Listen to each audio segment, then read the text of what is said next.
السلام علیکم دوستو، کل جو واقعہ دیکھنے کو ملا ویسا کم ہی دیکھنے کو ملتا ہے، لیکن افسوس کے ساتھ کہنا پڑ رہا ہے کہ اس دل دہلا دینے والے واقعے کے بعد پاکستان میں نہ تو زمین پھٹی اور نہ ہی آسمان گرا۔ کل ایک ماں اپنے 2 بچوں کے ہمراہ موٹر وے سے جا رہی تھی اور رات کے 1 بجے کا ٹائم تھا کہ اس کی گاڑی کا پیٹرول ختم ہو جاتا ہے، لیکن وہ یہ سمجھ رہی تھی کہ وہ پاکستان کی محفوظ ترین سڑک پر ہے، اسی لیے شاید اس نے زیادہ خطرہ محسوس نہیں کیا، لیکن وہ غلط تھی۔ وہ موٹر وے پولیس کو فون کرتی ہے اور مدد کے لیے کہتی ہے کہ میری گاڑی بند ہو چکی ہے اور آپ ریفلنگ کے لیے کسی کو بھیج دیں، لیکن موٹر وے پولیس نے کہا کہ آپ جس علاقے میں ہیں وہ علاقہ ہماری رینج میں نہیں آتا یا کہ وہ ہمارا ایریا نہیں ہے، اس لیے ہم آپ کی مدد نہیں کر سکتے۔ اور اس کے بعد یہ خاتون اپنے بھائی یا کزن کو فون کرتی ہے اور مدد کے لیے کہتی ہے۔ یہ خاتون مدد کا انتظار ہی کر رہی ہوتی ہے کہ اچانک 2 لوگ جن کی عمر تقریباً 30 سے 35 سال ہوتی ہے وہ موٹر سائیکل پر آتے ہیں۔ ان کے ہاتھ میں ڈنڈا ہوتا ہے۔ عورت کی گاڑی کا شیشہ توڑا جاتا ہے اور زبردستی خاتون اور اس کے دونوں بچوں کو باہر نکالا جاتا ہے اور زبردستی خاتون کو کھیتوں میں لے جا کر ریپ کیا جاتا ہے۔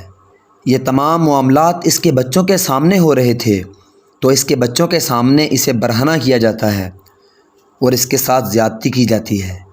دونوں لوگ باری باری خاتون کے ساتھ زیادتی کرتے ہیں۔ اس دوران خاتون کے ساتھ تشدد بھی کیا جاتا ہے اور یہ تمام معاملات اس کے بچوں کے سامنے ہو رہے تھے۔ زیادتی کرنے کے بعد یہ دونوں لوگ عورت سے زیورات لوٹتے ہیں اور 1 لاکھ روپیہ نقدی لوٹنے کے بعد مزے سے روانہ ہو جاتے ہیں جیسے بکنگ پر آئے ہوں۔ پھر رات کے تقریباً 3 بجے خاتون کے رشتہ دار مدد کو پہنچتے ہیں، لیکن افسوس کے ساتھ کہ ابھی تک بھی ہماری پولیس مدد کو نہیں پہنچی۔ اور پھر وہ لوگ تھانے میں جاتے ہیں اور رپورٹ درج کروائی جاتی ہے۔ آپ تو جانتے ہیں کہ ہمارے ہاں تھانے کا نظام کیسا ہے، ایک اور فائل بن جاتی ہے اس کیس کی۔ آپ لوگ اس بات سے ہمارے قانون کا اندازہ لگائیں کہ جب لاہور میڈیا والوں نے اس کیس کے بارے میں SHO سے پوچھا تو وہ کہنے لگا کہ خاتون کو کیا ضرورت پڑی تھی اتنی رات کو موٹر وے پر جانے کی، اور اگر 1 بجے نکلنا ہی تھا تو کوئی اچھا روٹ لے لیتی جہاں لوگ موجود ہوتے۔ ہمارا قانون اور نظام کیسا ہے، ہمیں اس سے کتنی امیدیں وابستہ رکھنی چاہیے، ہم اس کا اس کیس سے اندازہ لگا سکتے ہیں۔ ہم سعودی حکمران کو جتنا بھی برا بلا کہہ لیں کہ وہ لوگ یہودیوں کے ساتھ مل گئے ہیں اور اسلام سے ہٹ گئے ہیں، لیکن ان کی ایک بات کا مقابلہ پوری دنیا بھی نہیں کر سکتی۔ اگر وہاں پر خاتون کے ساتھ زیادتی کی جائے تو فوراً چند دنوں میں اس مسئلے کو حل کر لیا جاتا ہے اور قصوروار کا سر تن سے جدا کر دیا جاتا ہے۔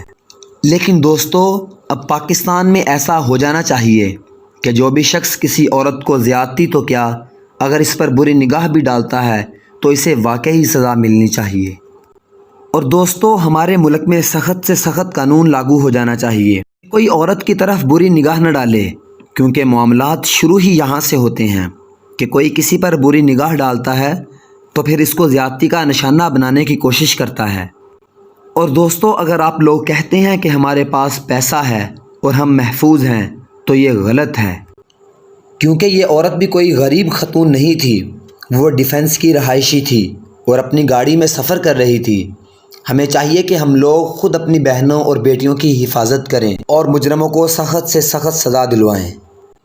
تو آئیے آج عہد کرتے ہیں کہ ہم ایسے گناہوں سے دور رہیں گے اور اپنی ماؤں بہنوں کی عزت کی حفاظت کریں گے۔